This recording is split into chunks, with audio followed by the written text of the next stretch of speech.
Walk down the aisle of any pet store and you will undoubtedly be overwhelmed with all of the dog and puppy products there are to purchase. So what do you actually need?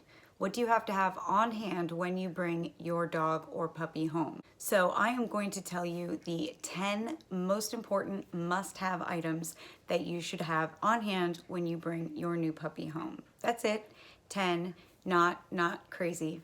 So before we jump into the video, if you guys are new to my channel, hit the subscribe button. If you are not new to my channel, subscribe anyway. And yeah, let's talk about 10 must-have items for every new pet parent.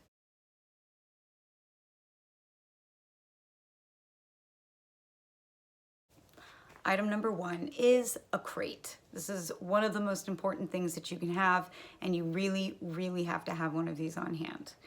The size of the crate that you're going to get is going to depend on a couple of things.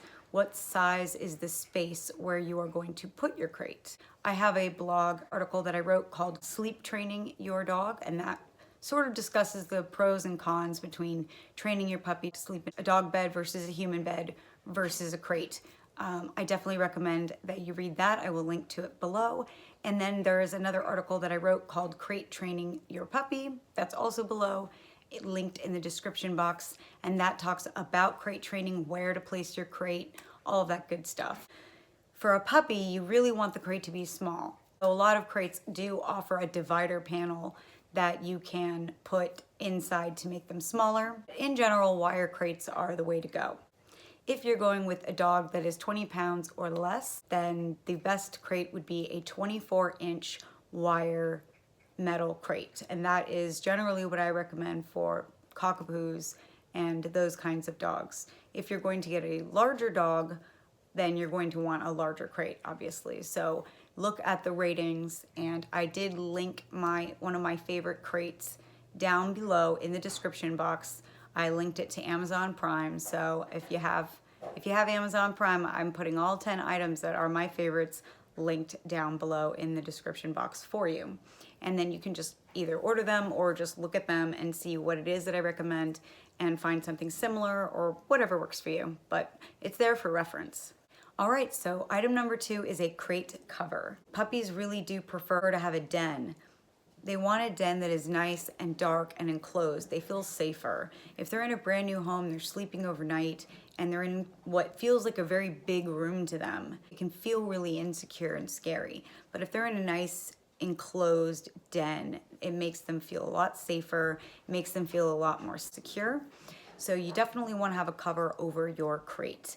You could buy an expensive crate cover, but there's not really anything special about them. I just use a fleece throw. It's easy to wash. I linked to some fleece throw blankets down below. And in the article on Crate Training Your Puppy, I do talk about how to put the fleece cover on so that you can maximize coverage while still allowing adequate airflow. Item number 3, pee pads. Now, I'm not going to say a crate pad. A lot of people think that I will, but no, you do not want to put a crate pad inside your crate because your puppy will chew it to pieces.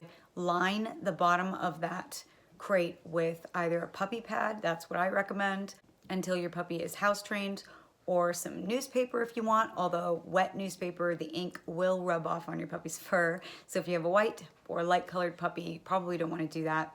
I think that pee pads on the bottom of the crate are important until the puppy is potty trained. That way, if there's an accident, it absorbs any accident. If they are stuck in their pee and it can't like absorb at least a little bit, they will get really upset, especially if your puppy was raised in a fairly clean environment. So you want to have something absorbent underneath them just in case. You could put a fleece blanket inside with the puppy, but the problem with this is that they have a tendency to poop in there and then just cover it. So they'll like bury it in the fleece blanket and push it off to the side, and they'll think, oh, I'm fine. So sometimes they will opt to poop inside their crate if they believe they can cover it up. So I prefer to just use a pee pad that is cut to fit or folded to fit the bottom of the crate. I linked below some small pee pads. All right, item number 4, cleaning spray. Your puppy is going to have accidents inside your house. You don't know their signs. They don't know how to ask you to go out. They may not even know where the door is.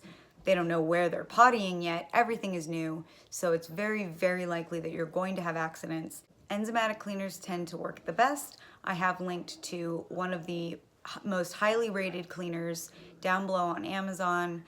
It's one of my favorite cleaners. It's slightly more expensive than the Nature's Miracle, which is what you'll commonly find at PetSmart. And of course, along with those cleaners, you're going to want to have paper towels on hand. Item number 5, you absolutely want to get your puppy started on flea, tick, and parasite preventatives right away. Puppies go home, they get exposed to all kinds of things on the road, outside. It doesn't matter where you are. Fleas, ticks, mosquitoes, biting flies, lice, mites, they exist, and they exist everywhere. I personally prefer topicals. I don't really like collars on young puppies, especially if you have kids in the house, because it's a lot of poison and they really can rub it all over your house. As far as the pills go, you can get a lot of edibles over the counter and prescription. Again, I just don't prefer these because they have to process through your dog's organs. I prefer a spot-on topical. I do not like those like cheap off-brand ones. They're typically permethrins. If you look at the active ingredients, there's some kind of permethrin. Those are pretty toxic. They don't work very well. Most fleas and mites and lice have become completely immune to them, and they have poisoned a lot of dogs. So stay away from those. The easiest one for me is Advantix 2, and that's Advantix, not the Advantage. So Advantix 2, it repels mosquitoes, which we have a ton of here, biting flies, all kinds of things that we just have. We live near a marshy bay, so we definitely get a lot of biting insects out here, and we want to be able to enjoy the outdoors without worrying about our dogs getting bitten up. So I find that Advantix 2 works really, really well. We also have about 10 acres of forest right behind us, and the ticks are ridiculous back there. And again, there's just no way of really controlling those ticks, but I mean, the ticks are just nuts. And using the Advantix 2, I get less ticks on my dogs than I get on myself and my kids. So heavy tick protection was something that was really important to me. So I've used probably everything over the years, and Advantix 2 is the one that I recommend. So I did link down below to the Advantix 2. All right, on to item number 6, and that is a comb. A simple comb is all you need for a doodle type dog, any kind of poodle mix. In fact, the best comb for them is called a poodle comb. It's just a couple of dollars, and it's the only one that really works. So I have linked down below to the comb that I recommend. Item number 7, nail clippers. You absolutely have to have nail clippers for your new puppy. Even though you probably don't need to clip their nails except for maybe once a week, once every 2 weeks if you really want to push it out, it's super important that you keep training up. Just taking a little tiny bit off while handling the feet is really, really important training for your puppy all the way until your puppy's about 16 to 20 weeks of age. And then you can slow down and get the puppy's nail trimmed every 3 weeks, maybe every 4 weeks. If you're really, really worried about doing it yourself and it's just not something that you can stomach, you could take your dog into a groomer. A lot of groomers have walk-in nail trims available. They're usually about $5, and you can go in and they'll clip the nails or they'll Dremel file them down. I do recommend Dremel filing puppies' nails if that is at all possible, because it does make them softer. They're not as sharp. If you have little children, those puppy nails can be really sharp because they're so fine and narrow, and so it just makes them sharper. So having a little Dremel file does really help. But at any rate, you're gonna have to find some way of keeping those nails manageable, and also to keep training up for foot handling. So I did link to a pair of scissors down in the description box that I personally use. They're really inexpensive and they work really well, and I've had the same pair and used them over and over again for a really long time without needing them sharpened or anything. So it's a pretty decent pair. Item number 8, get into kind of the fun stuff. You're gonna need a collar or a harness and a leash set. So what size collar or harness you're going to need is going to depend on your dog. If you're getting a puppy from me and your puppy is a toy sized, 10 to 12 pounds, you're probably going to need an extra small. if you're going to get a puppy that is generally going to mature to be somewhere between 15 and 20 pounds at adulthood, typically a size small is going to work just fine. It's possible that you might need an extra small and a small, and eventually only the 18 plus pound dogs will require mediums as full-grown adults. A lot of your cockapoo puppies will always use a small, and so they may have an extra small at puppyhood and a small through adulthood, and then potentially use a medium. I like mediums only because the collar band is wider, typically speaking, and you can see it better on their fur because they're so fluffy that you usually can't see their pretty collars. So I like to have a little bit wider one. As far as a collar versus a harness, it really doesn't matter that much. If you have a very small dog, like a toy-sized dog, I really do recommend a harness simply because there is a risk of something called tracheal collapse, and that is where this cartilage right here, what makes up the windpipe, it's really prone to damage. And if the puppy is really enthusiastic and they're pulling on their collar all the time and it's yanking back, they can actually cause a collapse of their windpipe, and obviously that would be really horrific and troubling for everybody. If your dog is great and doesn't feel the need to pull, then it doesn't really matter what you have. But if you have a really exuberant, enthusiastic dog, you don't want to have them constantly pulling on a collar. And no matter what you do, don't leash check your dog. That is a very dangerous thing to do for any puppy and any dog. It's really unnecessary unless you have a really big, heavy dog and you know what you're doing. But a leash check is when you pop the leash, you kind of pop the leash up and it causes the collar to snap and pull back against their throat. That is really damaging, it's painful, and it's mostly unnecessary. If you want to get your dog's attention, you can wiggle the leash and get their attention, or say something, or give them a clap, or make a sound. But leash checks or leash pops are really, really unnecessary. It's just old school punishment style training.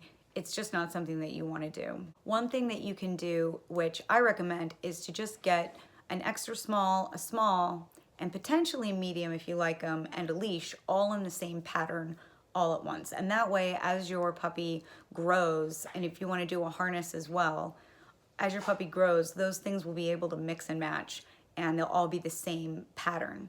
So I linked below to Blueberry Pet. I do like their leashes. I like their collars and harnesses. They have a lot of different styles, and everything sort of matches. So you can do this like mix and match kind of thing, or you can just have the same leash for a collar or a harness. And they also have a seatbelt tether, which buckles right into the seatbelt and connects to either a harness or a collar. Better to use a harness for that. So there you go. All right, number 9, toys. Your puppy has to have toys. And again, if you're trying to be minimal, if you're trying to keep things to a minimum at what you're purchasing at first, because eventually you're going to be spending a ton of money, but you probably already spent a lot of money on the puppy and then a bunch of money on the vet care when the puppy's little and all this other stuff. You might want to try to be like reining in how much money you're spending, and toys are one area in which you can really easily go overboard, and for some reason puppy toys are ridiculously expensive. So what do you need? What is better? What are you gonna get? I recommend getting the one in the 4 categories of toys: plush toys, puzzle toys, fetch toys, and tug toys. Wait, did I get that right? I don't even know. You want to hear something? I can make them all bark, I bet. You hear somebody? Somebody's like, arf, arf, arf. Ruff. Bark, bark, bark. Oh, that one was cute. Roar.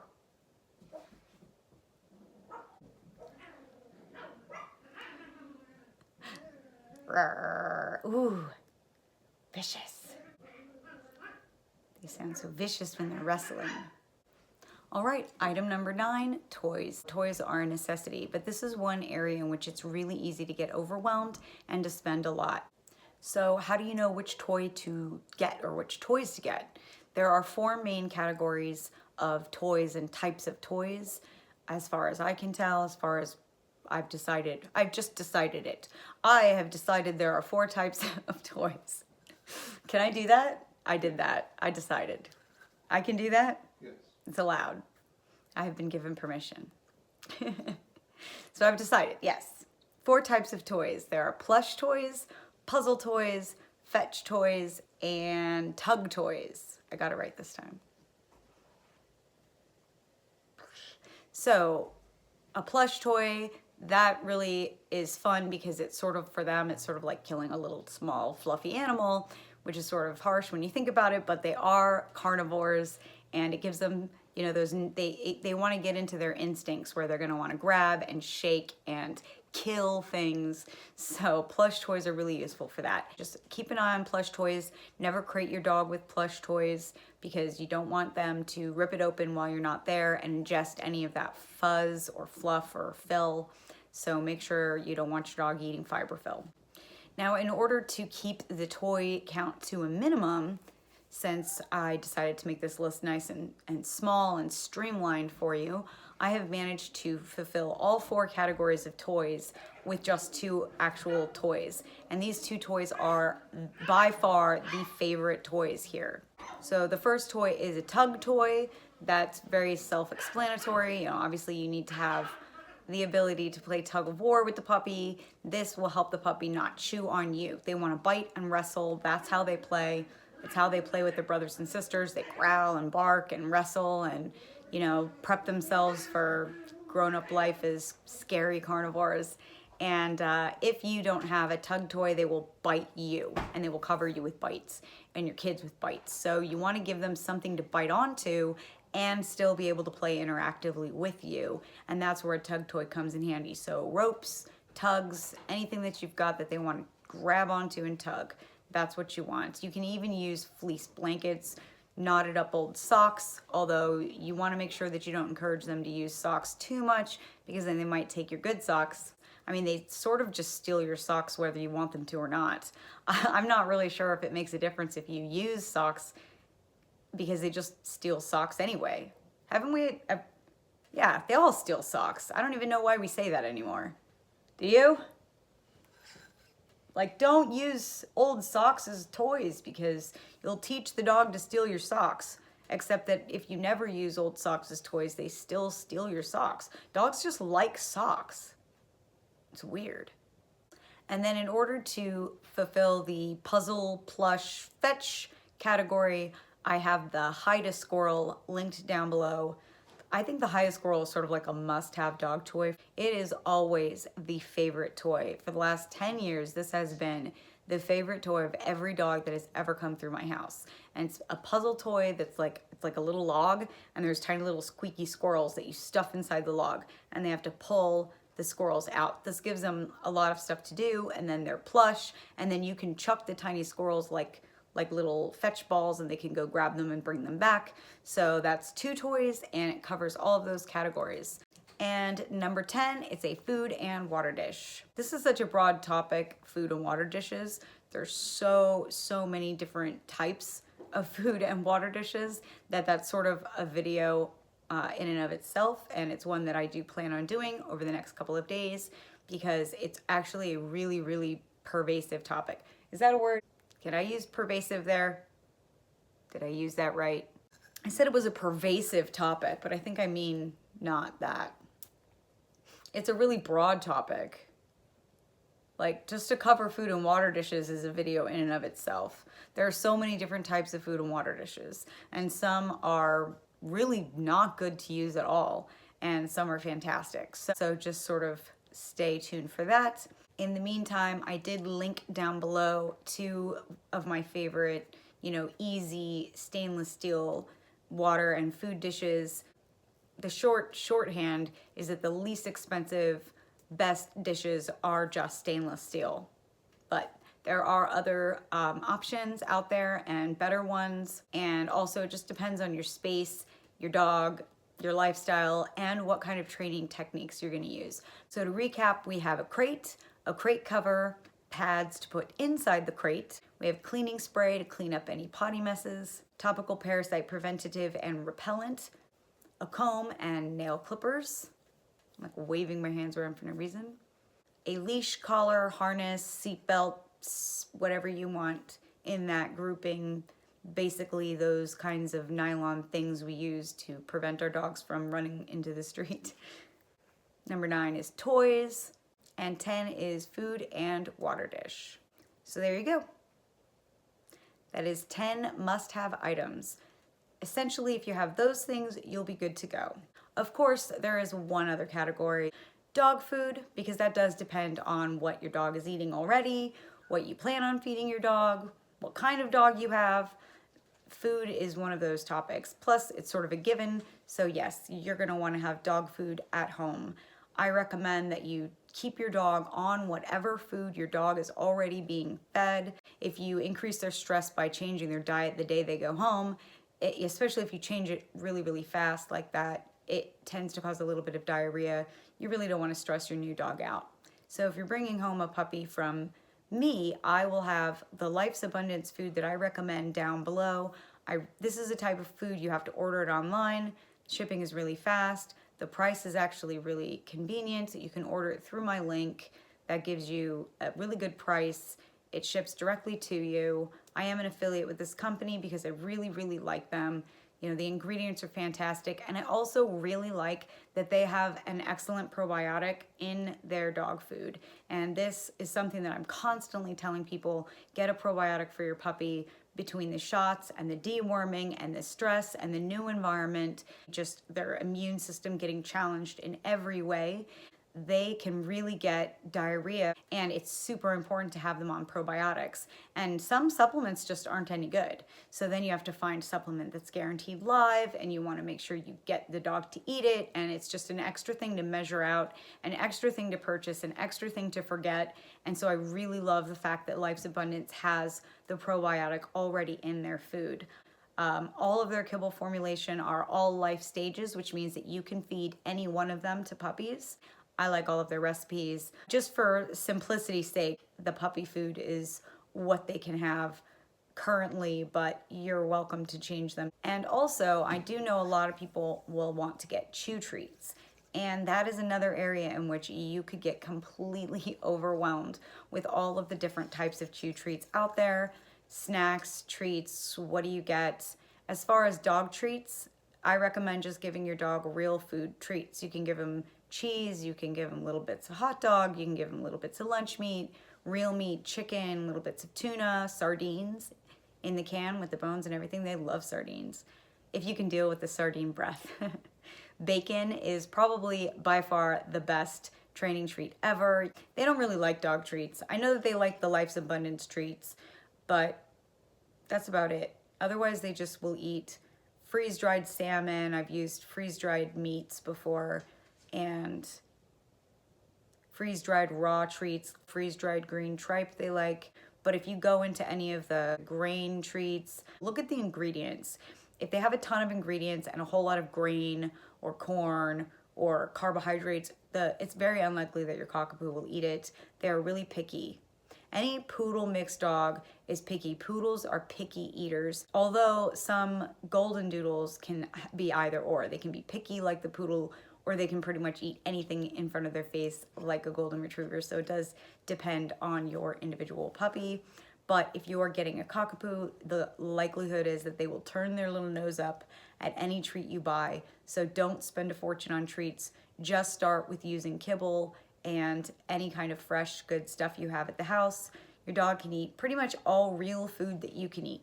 Just don't give your dog, Pringles. Stay away from processed human foods and give your dog, healthy, whole foods like chicken, hard-boiled eggs, a teaspoon of yogurt. They love that stuff. Cheese. If they can hear a cheese wrapper from across the yard, they're in the house. I think every dog knows what a cheese wrapper sounds like.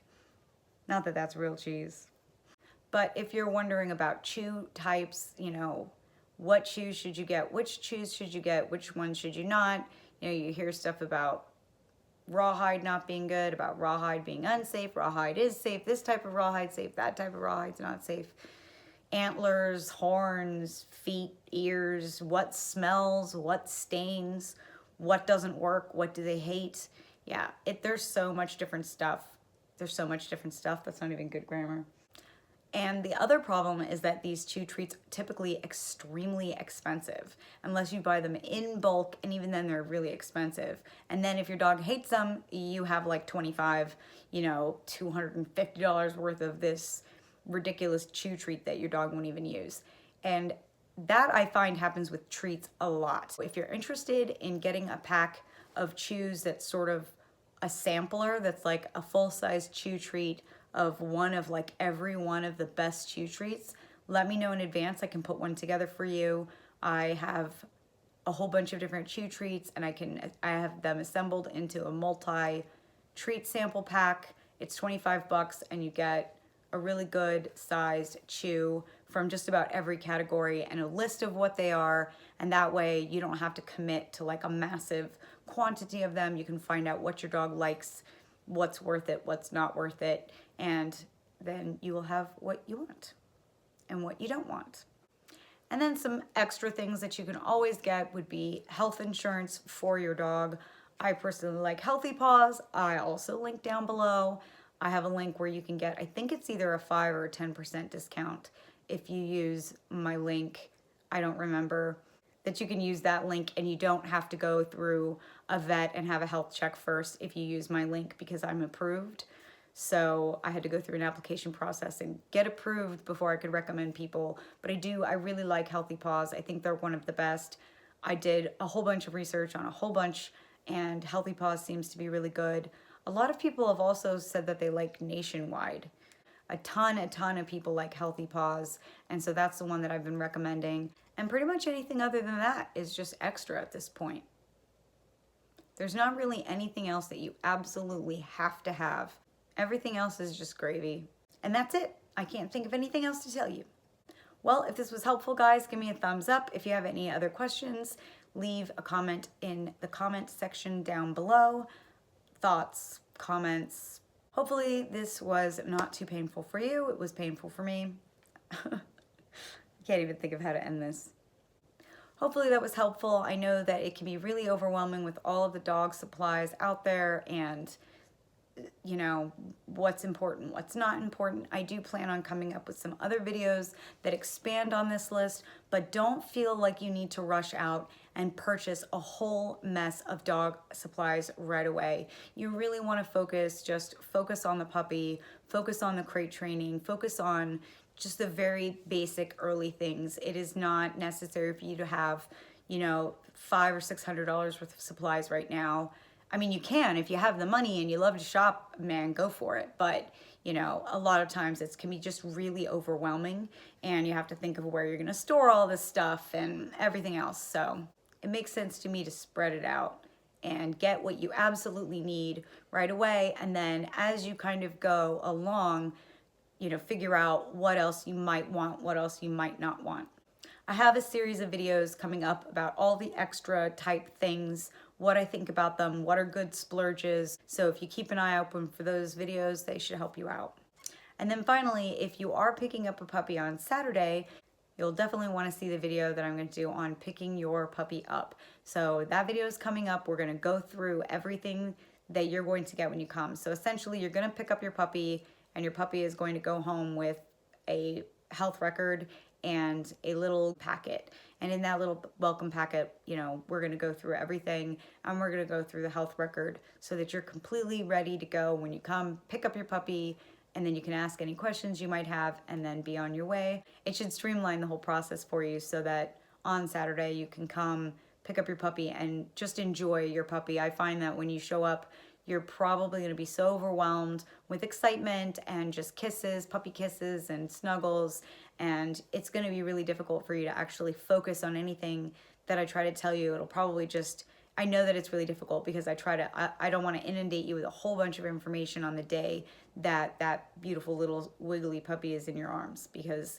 that's going to make it really hard to concentrate. So I'm just going to go ahead and do a video about that in advance that you can watch that. It's going to go over the health record, the puppy packet that you go home with your puppy with, and essentially anything that you might need to know on the day of pickup.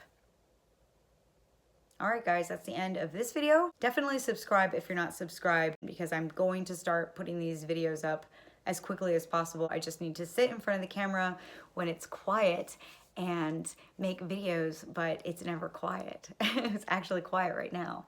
For a while, it was my kids, and we got the kids to bed, and then the puppies were wrestling, and we couldn't get them to bed, and now everybody's sleeping, but it's like 2 in the morning, and I need to go to bed. So I will get this video out to you guys, and keep your eyes open for the next ones.